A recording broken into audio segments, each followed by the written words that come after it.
দিচাং নৈত পৰিল এজন মন্ত্ৰী। এয়া দিচাং নৈ। এটা শৱদেহ লৈ যোৱা হৈছে নৈখনলৈ। পিছে ৰাজ্য চৰকাৰৰ কোন মন্ত্ৰী এইগৰাকী? জলসম্পদ মন্ত্ৰী কেশৱ মহন্তৰ প্ৰতীকী শৱদেহ এয়া। চৰাইদেউত গৰাখহনীয়া ৰোধৰ দাবীত প্ৰতিবাদ। দিচাং নৈৰ খহনীয়া এতিয়া বিভীষিকা হৈ পৰিছে।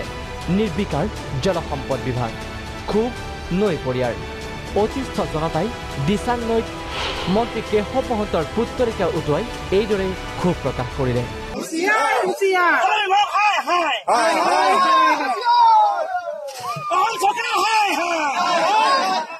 দিচাং নৈত মন্ত্ৰী কেশৱ মহন্তৰ পুত্তৰিকা উটুৱাই ক্ষোভ প্ৰকাশ প্ৰতিবাদকাৰীৰ।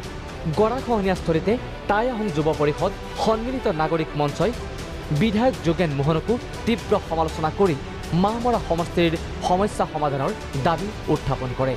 জলসম্পদ মন্ত্ৰী কেশৱ মহন্ত ডাঙৰীয়া এদিন সময়ত সংবাদ মাধ্যমত বৰ বৰ কথা কয়। আপোনালোকে নিশ্চয় চাক্ষুষ প্ৰমাণ দেখিবলৈ পাব। তিল তিলকৈ গৰাখহনীয়া খহি গৈছে আৰু ঠাইডোখৰলৈ এটা ভয়ংকৰ ভাবুকিয়ে নামি গৈছে। তেনে ক্ষেত্ৰত তেখেতলোকৰ দপ্তৰসমূহে অকল সংবাদ মেলতে সীমাবদ্ধ হৈ থকাটো বৰ পৰিতাপৰ বিষয়। আমগুৰিত ঠিকাদাৰৰ দুৰ্নীতি ময়মতালি। জাজি শিঙৰিজান প্ৰকল্পৰ অধীনস্থ হাফলুটিং গোহাঁইগাঁও ৰিং বান্ধ নিৰ্মাণত ব্যাপক লুণ্ঠন। মথাউৰি নিৰ্মাণৰ বিসংগতিক লৈ ক্ষোভৰ উদগিৰণ অঞ্চলবাসীৰ। আমাৰ খেতিপথাৰৰ পুৰা অসুবিধা হ'ব আৰু এই ৰাস্তাটো বিশেষকৈ আমাৰ যিজাক বৰষুণ এতিয়া দি গ'ল, সেই বৰষুণতে এইটো হোৱাৰ কাৰণে অতি সোনকালে আমাৰ ৰাস্তাটো বুৰি গ'ল। এইটো পুখুৰীটো বনাব নালাগিলে, এই পানীটো অট'মেটিক এই ৰাস্তাটোৰ ওপৰত বাগৰি গৈ থাকে। কিন্তু বনাই দিয়াৰ কাৰণে এতিয়া ভিতৰৰ ফালে পানীটো সোমাই গৈ পেলাই ৰাইজৰ ৬-৭ ঘৰ মানুহৰ অসুবিধা হ'ব। বৰপেটাত পাৰ্কোপাইনৰ নামত ৩ কোটি লুণ্ঠনৰ অভিসন্ধি। ঠিকাদাৰ বিষয়াৰ কু অভিসন্ধিৰ বিৰুদ্ধে গৰজি উঠিছে ৰাইজ।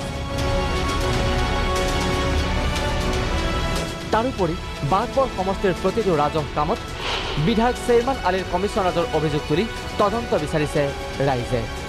বিজেপি মুৰ্দাবাদ, সৰ্বানন্দ মুৰ্দাবাদ, সৰ্বানন্দ মুৰ্দাবাদ। ইমান দিনেই 1 মাহ নহয়, 1.5 মাহ মান হ'ব। মানে এই 1.5 মাহত 1 পইচাৰ কাম কৰা নাই। যেতিয়া ভাঙি নিয়াৰ উপক্ৰম হৈছে তেতিয়া ইয়াৰ পৰা খুঁটিবিলাক আৰু মানে পিছুৱাই নি দম বান্ধিছে। এতিয়া মই ক'বলৈ গ'লে বহুত ক'ব লাগিব। আমাৰ বিধায়ক মহোদয়ে আমাৰ ৰাইজৰ প্ৰতি গুৰুত্ব নিদিয়ে। তেওঁ মানে গঠন হ'ল কি, ইয়াৰে কমিশ্যন খাই তাৰমানে পাহাৰ সম্পত্তিৰ পাহাৰ কৰি আছে। পাহাৰ কৰাৰ এটাই কাৰণ, ৰাইজক তেখেতক নালাগে, লাগে মাত্ৰ টকা। সোণাৰীৰ পৰা গৌতম গগৈ, আমগুৰিৰ পৰা নৱনীতা গগৈ আৰু বৰপেটাৰ পৰা ৰাজু ওজা, প্ৰাগ নিউজ।